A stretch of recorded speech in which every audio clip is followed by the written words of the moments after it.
말씀 보겠습니다. 하나님 말씀 신명기 32장 19절에서 35절입니다. 신명기 32장 19절에서 35절 한 절씩 교독하시겠습니다. 19절 그러므로 여호와께서 보시고 미워하셨으니 그 자녀가 그를 경노하게 한 까닭이로다. 그가 말씀하시기를 내가 내 얼굴을 그들에게 숨겨 그들의 종말이 어떠함을 보리니 그들은 심히 패악한 세대요 신실이 없는 자녀임이로다. 그들이 하나님 아닌 것으로 내 질투를 일으키며 허무한 것으로 내 진노를 일으켰으니 나도 백성이 아닌 자로 그들에게 시기가 나게 하며 어리석은 민족으로 그들의 분노를 일으키리로다. 그러므로 내 분노의 불이 일어나서 스올의 깊은 곳까지 불사르며 땅과 그 소산을 삼키며 산들의 터도 불타게 하는도다. 내가 재앙을 그들 위에 쌓으며 내 화살이 닿을 때까지 그들을 쏘리로다. 그들이 주림으로 쇠약하며 불같은 더위와 독한 질병에 삼켜질 것이라. 내가 들짐승의 이와 티끌에 기는 것의 독을 그들에게 보내리로다. 밖으로는 칼에 방 안에서는 놀람에 멸망하리니 젊은 남자도 처녀도 백발 노인과 함께 젖먹는 아이까지 그러하리로다. 내가 그들을 흩어서 사람들 사이에서 그들에 대한 기억이 끊어지게 하리라 하였으나 혹시 내가 원수를 자극하여 그들의 원수가 잘못 생각할까 걱정하였으니 원수들이 말하기를 우리의 수단이 높으며 여호와가 이 모든 것을 행함이 아니라 할까 염려함이라. 그들은 모략이 없는 민족이라 그들 중에 분별력이 없도다. 만일 그들이 지혜가 있어 이것을 깨달았으면 자기들의 종말을 분별하였으리라.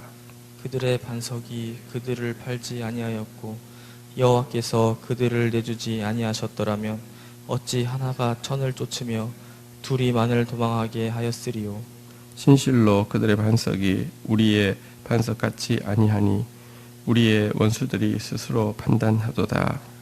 이는 그들의 포도나무는 소돔의 포도나무요 고모라의 밭이 소산이라. 그들의 포도는 독이 든 포도이니 그 송이는 쓰며 그들의 포도주는 뱀의 독이요 독사의 맹독이라. 하였지 아니한가. 35절 같이 읽겠습니다. 시작. 그들이 실족할 그때에 내가 보복하리라. 그들의 환난 날이 가까우니 그들에게 닥칠 그 일이 속히 오리로다. 아멘. 네, 모세가 이제 퇴임하면서 이스라엘 백성들이 훗날 그 하나님 이미 다 알고 계시잖아요. 얼마나 많이 범죄하고요. 또 그것 때문에 얼마나 많이 심판받고요. 그렇지만 그럼에도 불구하고 또 하나님께서 언약을 성취하실 것인데요.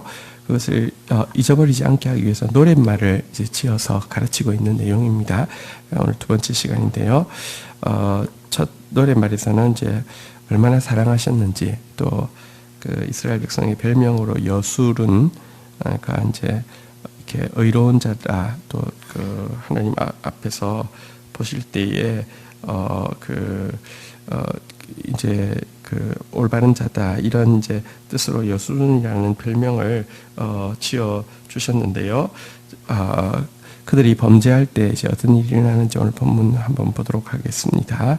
자, 우리 19절 20절 먼저 교독하겠습니다. 그러므로 여호와께서 보시고 미워하셨으니 그 자녀가 그를 경노하게 한 까닭이로다. 그가 말씀하시기를 내가 내 얼굴을 그들에게서 숨겨 그들의 종말이 어떠함을 보리니 그들은 심히 패역한 세대요 진실이 없는 자녀임이로다. 네, 하나님께서 이제 살찜의 발로 하나님을 차버리던 그 여술은 배은만득한 여술을 향해서 하나님께서 이제 그 자녀인 그가 하나님을 경노하게 한 것에 대해서 20절에 보니까 어떻게 심판하겠다고 하냐면 내 얼굴을 그들에게서 숨겨 종말이 어떠함을 볼 것이다 이렇게 이야기하고 있습니다. 첫 번째 심판은 하나님께서 당신의 얼굴을 숨기시는 것이다 이렇게 이야기하는 것입니다. 그래서 그들의 종말이 어떻게 될 때까지 방치해 두는 것이다라고 이야기를 합니다. 성경은 하나님의 얼굴이 축복의 근원이라고 이야기하고 있고요. 사실은 하나님의 얼굴 빛에서 떠나는 것이 저주의 전부라고 이야기를 하고 있습니다. 인간은 범죄할수록 하나님의 얼굴로부터 멀어지는 것에 대해서 대담해지고 그건 제 심판도 아니라고 생각합니다. 하나님 없어야 편하다고 생각합니다. 그러나 하나님께서 만드신 피조물이고요. 하나님께서 구원하신 이 그 탕자와 같은 우리가 아버지 없다는 것, 아버지 얼굴 없다는 것은 정말로 너무너무 두려운 심판이고요. 그 결말은 보지 않아도 뻔한 것입니다. 오늘도 우리가 하나님의 얼굴 앞에 있는 것 자체가 은혜 받고 있는 것임을 잊어서는 안 되겠고요. 용서받고 있는 것임을 잊어서는 안 되겠고, 이거 자체가 우리 행복이라고 고백할 수 있는 사람이 되어야 합니다. 얼굴빛을 숨기시겠다는 것이 첫 번째 재앙이라고 하면요. 두 번째 재앙은 21절부터 나오는데요. 자, 우리 21절, 22절 교독을 하도록 21절 먼저 교독을 같이 읽도록 하겠습니다. 같이 읽겠습니다. 시작. 그들이 하나님 아닌 것으로 내 질투를 일으키며 허무한 것으로 내 진노를 일으켰으니 나도 백성이 아닌 자로 그들에게 시기가 나게 하며 어리석은 민족으로 그들의 분노를 일으키리로다. 이스라엘 백성들이 하나님 떠나니까 하나님께서 이제 두 번째 하시는 그 심판은 무엇이냐고 하면 여기도 계속 21절에도 나오지만 질투를 일으켰다 이런 표현이 나오는데요. 하나님과 우리와의 관계가 사실은 이 결혼 관계라는 게 신명기에서 계속 이야기하는 것인데요. 허무한 것으로 또 하나님 아닌 것으로 질투를 일으키고 진노를 일으켰기 때문에 나도 언약 백성인 너 말고 다른 민족, 다시 말하면 사실 어리석은 민족들을 이방인들을 내가 선택하여서 그들에게 은총을 베풀고 그들에게 사랑을 베풀므로 말미암아 너희에게 시기심을 질투심을 나게 하겠다 이렇게 이야기를 하고 있는데요. 이것은 사실 하나님의 놀라운 섭리 가운데 신약을 미리 이야기하고 있는 것입니다. 하나님의 이 질투와 인간의 질투는 많이 다릅니다. 인간은 사랑 때문에 질투했다가 사랑은 오간데 없고 분노만 남을 수 있는 것이지만 하나님의 질투는요 절대로 사랑이 분노가 사랑을 삼킬 수도 없고요. 또 그냥 여러분 사실 이 시기심은 참 나쁜 거잖아요. 시기심은 굉장히 파괴적인 것이잖아요. 근데 하나님의 이 질투 시기는요 사실은 이스라엘을 그 이방인들이 하나님이 자기에게는 얼굴을 가리웠는데 이방인에게 은혜 베푸시는 거, 사랑 베푸시는 거 보면서 자기가 있어야 될 자리가 저기고 자기가 잃어버린 게 저거란 것을 알고 돌아오기도 하지만 그 시간에 이방인들에게까지 사실은 구원이 이르게 하는 하나님의 더 높은 섭리입니다. 그럼 이방인들은 그냥 처음부터 구원 계획이 없었냐? 아니요. 워낙은 이스라엘이 하나님께 받은 은혜가 너무 커서 이 은혜를 어떻게 보답할고 하다가 하나님이 원하시는 것이 옆에 있는 이방인들에게 하나님의 은혜의 통로가 되는 것이어서 자연스럽게 그렇게 하기를 원하셨는데 이기적이고 이 은혜를 당연한 것으로 여기면서 이 은혜를 흘려보내지 못하고 도리어 우상 숭배했던 그들 때문에 하나님께서는 이제 그들에게 주실 은혜를 우리에게 먼저 주시는 것으로 이방인도 구원하고 또 유대인도 궁극적으로 구원하시는 하나님의 뜻을 이루시겠다는 그 뜻입니다. 자, 두 번째 심판이 이제 시기심을 일으키기 위해서 이방인들을 택하신다 이런 뜻이었다고 하면요. 세 번째 심판을 한번 좀 보도록 하겠습니다. 자, 22절, 23절 교독하겠습니다. 그러므로 내 분노의 불이 일어나서 수호 깊은 곳까지 불사르며 땅과 그 소산을 삼키며 산들의 터도 불타게 하는도다. 내가 재앙을 그들 위에 쌓으며 내 화살이 닿을 때까지 그들을 쏘리로다. 자, 근데 이스라엘 백성들은 어쨌든 그래도 또 돌이키지 않을 것입니다. 이스라엘 백성만 탓할 게 아니라 우리도 보면요, 우리 안에 완악함이, 완고함이 보통이 아닙니다. 그래서요. 그렇다고 하나님이 그러면 하다가 야 이거 우리 시대에 그런 요즘은 아예 안 쓰니까 좀 쓰기 어렵지만 갈지 마오 이런 말이 있습니다. 그러니까 이거 해도 안 되는 사람이 있습니다. 그냥 포기. 그리고 그냥 포기할 수가 있습니다. 얘는 말해서 안 돼. 그냥 포기. 근데 하나님은 포기하지 않고요. 질투하시고 포기하지 않고 분노하시는데요. 지옥보다 더 뜨거운 불길로 분노하시는데요. 화살이 닿을 때까지 이제 그 분노를 쏟아 부으시겠다 이렇게 이야기를 하고 있습니다. 구체적으로 무엇입니까? 24절, 25절 교독하겠습니다. 그들이 주림으로 쇠약하며 불같은 더위와 독한 질병에 삼켜질 것이라. 내가 들짐승의 이와 티끌에 기는 것과 독을 그들에게 보내리로다. 밖으로는 칼에, 방 안에서는 놀람에 멸망하리니 젊은 남자도 처녀도 백발노인과 함께 젖먹는 아이까지 그러하리로다. 네, 이 하나님이 하늘로부터 쏟아 부으시는 화살이 무엇이냐? 여기 24절, 25절에 보니까 기근이기도 하고요, 또 한재이기도 하고요, 또 전염병이기도 하고요, 맹수이기도 하고요, 해로운 독충이기도 하고요, 전쟁이기도 하고요. 어쨌든 하나님은 이 여수론이 의로운 자로 다시 돌아올 때까지, 말씀으로 다시 돌아올 때까지 포기하지 아니하고 끝까지 쫓아와서 심판하시겠다고 이야기를 하고 있습니다.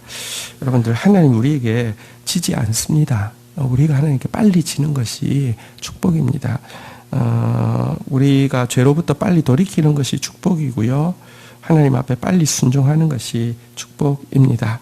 자, 이렇게 예언하시고 나서 그런데 26절부터 보면 심판을 하시는데 대신에 우리 죄만큼 심판하시지 않고 이 심판을 조절하실 것을 이야기를 하고 있습니다.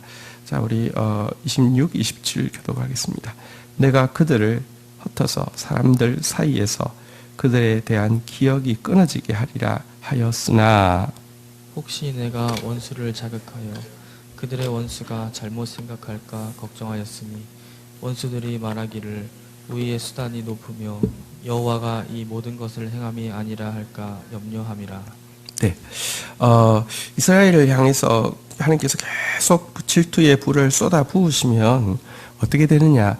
실상 죄도 너무 크고 또 고집도 너무 세기 때문에요.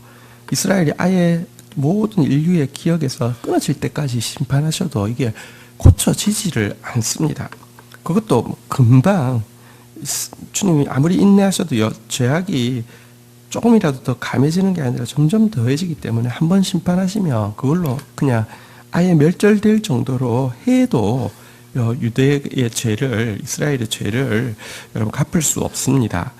그런데 하나님께서요, 빨리 심판하시지도 않고 완전히 없어질 만큼 심판하시지도 않는 이유를 한 가지 이야기하고 있습니다. 무엇이냐고 하면 이 심판을 보고 원수들이 착각해가지고 자기들이 능력이 세가지고 이 유대를 쓸어버렸다, 이스라엘을 없애버렸다라고 이야기하고, 하나님께서 이 일을 하신 게 아니라 자기가 했다고 착각할지 모르기 때문에 하나님께서 심판의 시간도 연장하시고 심판의 강도도 조절하셔서 이스라엘에게 보내실 거다, 이렇게 이야기합니다. 이것은 이스라엘에게 뭘 이야기하냐면 너희들이 의로워서 심판이 덜 임하는 것도 아니고 너희들의 그 죄가 적어서 심판이 이렇게 그 기간이 연장된 것도 아니다. 대적들이 착각할까 봐서 너희 주위의 사람들이 너희의 심판을 통해서도 구원받아야 되는데 착각할까 봐서 내가 조절해 주는 것이다. 지금 이렇게 이야기를 하고 있는 것입니다. 사실은 하나님께서 아버지이시기 때문에 그 건수만 있으면 자녀인 이 여수론에게 심판을 경감할 빌미를 찾고 있는 것입니다. 심판을 연장할 빌미를 이렇게 찾고 있는 것입니다. 이방인 때문에 내가 너 이렇게 네 죄만큼 칠 수도 없고 이 제대로 이렇게 그 족족 죄 있을 족족 너 심판할 수도 없다 이렇게 이야기를 하고 있습니다. 그러면 우리가 내 죄로 보면은 정말 즉시 그것도 완벽하게 멸절당해야 되는데 하나님께서 기회를 주신 것이구나 하고 참 돌이키면 좋겠는데 문제는요. 예수님이 얼마나 완악한지 여러분들 맞아도 이렇게 죽지 않을 만큼 맞고 시간도 생각보다 또 길게 인내해 주셔서 빨리 심판이 오지 않으면 여수run이 어떻게 착각하느냐 28절부터 한번 볼까요?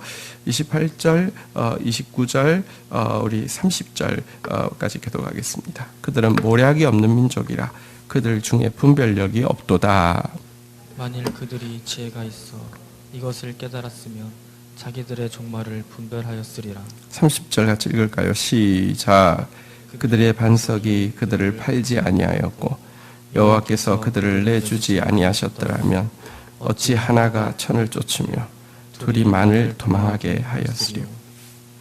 근데 심판이 오고 있어도요, 이스라엘 백성들은 하나님께서 이거 조절하고 있음에도 불구하고 여러분들 분별력이 없어서 전혀 깨닫지 못할 것이다. 이것까지도 하나님은 아시고 있다라고 이야기를 하고 있습니다. 예를 들어 이런 것입니다.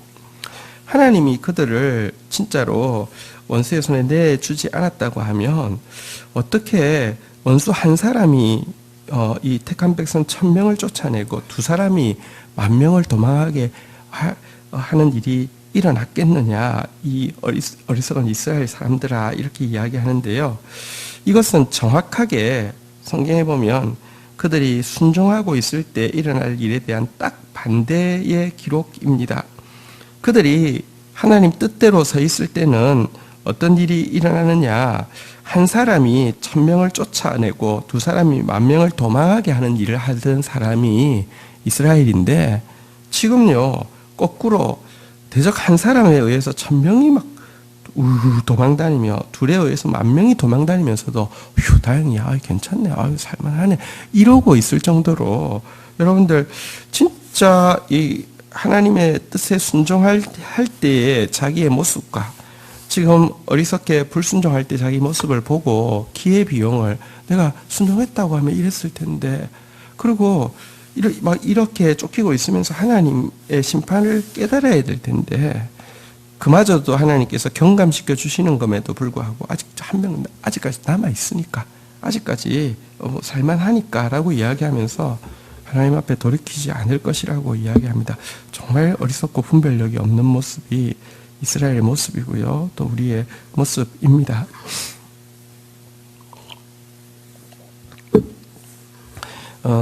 절대로 있어서는 안 되는 일이지만 어쨌든 이 완악함이 쌓였을 때 이스라엘이 사실은 역사적으로 너무 많이 학살을 당했죠. 그것으로 여러분 이스라엘을 학살하는 것을 합리화해서는 안 됩니다. 그건 정말 사탄적인 것이죠. 인간이 어떻게 감히 여러분 누가 누구를 심판할 당연한 권리를 가집니까? 그래서는 그거는 절대로 사탄적인 논리입니다. 히틀러가 유대인들을 학살했죠.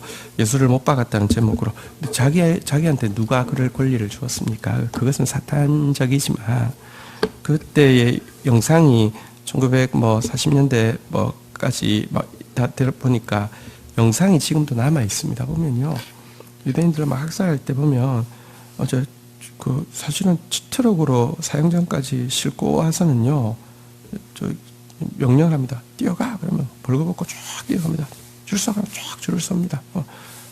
총 쏘면 다 죽고 그럼 다시 하는데 보면 간수 한 2-3명 보이고요. 유대인들 한 수백 명이요. 시키는 대로 그냥 쫙 와서 막 줄 탁 죽을 것 줄 다 아는데도 정말로 한 사람에 의해서 1,000이, 두 사람에 의해서 10,000명이 학살당하는 일들을 경험하면서도 사실은 잘 돌이키지 못하는 모습을 보게 되는데요. 얼마나 우리가 한 사람이 1,000을, 두 사람이 10,000을 쫓아내고 한 사람이 1,000을, 두 사람이 10,000을 축복할 사람인데 딱 반대로 살고 있어도 잘 못 깨달을 정도로 완악한 것이, 분별력이 없는 것이 우리의 모습임을 참 안타깝게도 보여주고 있고 우리 속에도 그 같은 모습이 얼마나 많은지 보게 됩니다. 자, 그러면서요. 자, 우리 이제 31절부터 한번 좀 보도록 하겠는데요. 우리 같이 한번 읽도록 하겠습니다. 읽겠습니다. 시작. 진실로 그들의 반석이 우리의 반석과 같지 아니하니 우리의 원수들이 스스로 판단하도다. 여러분, 이것은 사실 원수들도 아는 것인데 의대만 모를 것이다. 이렇게 지금 안타깝게 탄식하고 있는 부분입니다. 그러면서 왜 여수론이 심판받을 수밖에 없는지를 또 이렇게 이야기합니다. 윗부분에서는 이제 하나님을 발로 찬 것 때문이다라고 이야기했는데요. 자, 하나님 발로 찬 것 때문에 심판받는다. 예, 그것만으로도 충분하지만 하나님을 발로 찰 때 우리의 삶이 어떻게 되는지, 왜 심판이 정당한지, 심판받아야만 하는지를 이야기합니다. 자, 우리 32절부터 33절까지 교독을 하겠습니다. 이는 그들의 포도나무는 소돔의 포도나무요 고모라 밭의 소산이라. 그들의 포도는 독이 든 포도니 그 송이는 쓰며 그들의 포도주는 뱀의 독이요 독사의 맹독이라. 네, 하나님께서 왜 그들을 심판하느냐? 하나님 떠났기 때문에, 하나님 버렸기 때문에. 근데요, 그게 그냥 종교적인 이유라고 하면 실질적인 이유는요, 하나님 떠난 사람에게서 나타나는 증세가 있는데요. 그것은 여러분 극상품 포도로 심었던 그들이 소돔과 고모라의 포도나무로 바뀌게 되고요. 하나님께서 아주 좋은 포도주를 기대하셨는데요.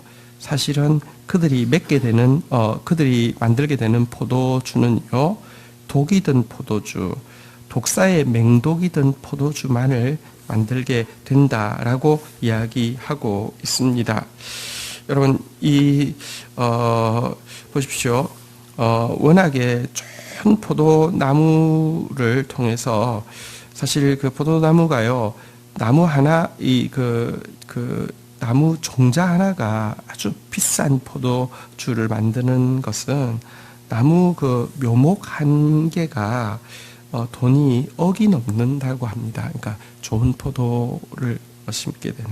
근데 여러분, 이런 묘목을 심었는데, 여러분, 이게 나무가 아주 맺은 포도를 맺긴 맺었는데 아주 신포도, 들포도, 그냥 열매도 너무 초라할 뿐만 아니라 맛도 너무 없는 걸 맺으면, 여러분, 그래도 난 열매 맺었어 하고 이렇게 고집 피우면서 큰 소리 칠 수 있을까요? 사실 그것 때문에 그렇게 비싼 돈을 준 건 아니잖아요, 그죠?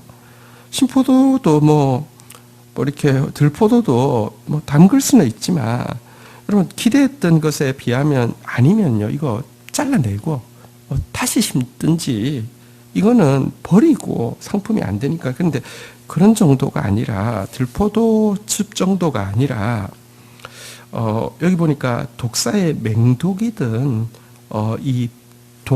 이렇게 포도주를 생산한다고 치십시오. 한번 보십시오. 어떤 포도주 회사에 포도주를 팔았는데, 그 브랜드 믿고 샀는데 너무 형편없는 제품이라고 하면, 여러분, 그게 섞여 있다고 하면 기를 쓰고 그 회사에서 그 브랜드 이름을 지키기 위해서 찾아내겠죠. 근데 그 정도 맛없는 포도가 아니라 맹독이 든 게, 예를 들면 그런 거 있잖아요. 가끔씩 이렇게 무슨 요구르트 회사에다가 협박해가지고 어디에다 독을 넣겠다고 이렇게 이야기하고 돈 내라고 막 이렇게 이야기할 때 굉장히 긴장하잖아요. 왜냐하면 혹시라도 고객이 사 먹었는데 이렇게 배탈 나가지고 예를 들면 죽거나 이런 게 생기면 치명적이니까요. 근데 여러분들 좋은 포도로 심었는데 맹독이 든 포도를 냈다고 하면 이거 그냥 전수조사를 하고 아예 그냥 전부 다 깨듯이 하지 않겠습니까? 하나님 떠나면요, 우리는 어쩔 수 없이 소돔과 고모라고요. 하나님 떠나면 우리는 어쩔 수 없이 독사의 맹독밖에 나올 수 없는 것이 우리의 모습입니다. 그래서 그 회사에서요, 전부 다 그 제품 전부 다 깨부술 수밖에 없을 거예요. 한 병이라도 만약에 진짜 독사의 맹독이 위협 전화가 아니라 실제로 사람을 죽이는 독이 제품에 이제 주사됐다고 하면 전체 슈퍼마켓, 전체 마트 전부 다 해서 전부 다 걷어들여가지고 다 파괴하겠죠. 심판하실 수밖에 없는 것이, 하나님 없으면 우리는 영락 없는 소돔과 고모라 같은 악한 사람이 되고요, 독사의 맹독을 낼 수밖에 없는 죄인이 될 수밖에 없습니다. 그래서 하나님과 함께하는 것이 최고의 축복이고요, 하나님 발로 차는 것이 가장 사악한 그 결과를 낳는 것임을 우리는 분명히 알아야 합니다. 자, 34절, 35절 교독하도록 하겠습니다. 같이 교독하겠습니다. 이것이 내게 쌓여 있고 내 곳간에 봉하여 있지 아니한가. 그들이 실족할 그때에 내가 보복하리라. 그들의 환난 날이 가까우니 그들에게 닥칠 그 일이 속히 오리로다. 네. 근데 문제는 이미 우리의 이 죄는요, 봉해져 있고 쌓여져 있다라고 이야기하고 있습니다. 그래도 또 기다리고 또 기다리고 또 기다립니다. 사실 하나님은요, 뒤에 보니까 그들이 실족할 그때에 보복하리라 했는데요, 하나님이 이거 봐라 하고 하시는 게 아니라 그들의 죄가, 우리의 죄가 가득 차서 넘어질 때에 그때 쌓여있던 것이 몰려올 것이다, 이렇게 이야기합니다. 인격적이시기 때문에 여러분들 우리가 알아들을 수 있도록 계속 말씀하시고요, 또 인격적이시기 때문에 사실은요, 하나님께서 개입하시는 게 아니라 우리 죄가 우리를 스스로 실족시킬 것이고 실족될 때에 여러분들 몰려서 올 것이다, 이렇게 이야기하고 있습니다. 그리고 그때가 되면 그 실족하는 날에 죄악이 가득 차서 실족하는 날이 되게 되면은 한꺼번에 몰려서 속히 오게 될 것이다, 이렇게 노랫말로 경고하고 있습니다. 다시 한번 오늘도 우리는 우리의 죄성에 대해서 하나님 앞에서요, 정말 깜짝 놀라고 이렇게 돌이켜야 하겠고요.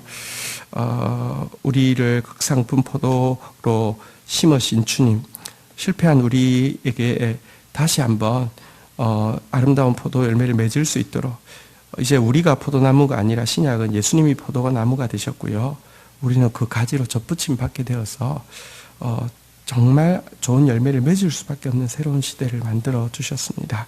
그가 내 안에, 내가 그 안에 계시면 저절로 아름다운 열매를 맺는 새 시대를 허락하여 주셨습니다. 오늘도 주님의 임재가, 주님의 내재가 우리에게 최고의 축복임을 고백하고 오늘도 그분 안으로 더 깊이 들어가는 하루가 되기를 주의 이름으로 축복합니다.